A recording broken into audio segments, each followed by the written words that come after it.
পেট bottle কেনেকৈ বনে পেট bottle বনাৰ কাৰণে এইটো প্ৰিফৰ্ম লাগিব এইটো প্ৰিফৰ্ম বুলি কোৱা হয় এইটো বেলেগ বেলেগ সাইজৰ আহে এই বেলেগ বেলেগ সাইজ আৰু বেলেগ বেলেগ কালাৰৰ বটলৰ লগত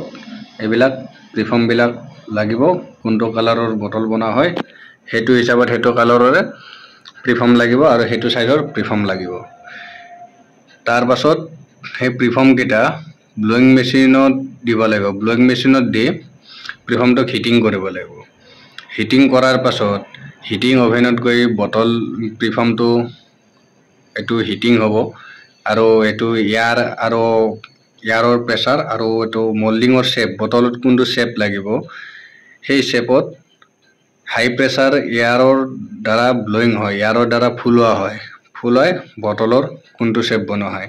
এতিয়া আমাৰ কোনটো কালাৰৰ কোনটো বটলৰ প্ৰিফৰ্ম লাগে হেতু বনি আছে এনেদৰে পেট বটলৰ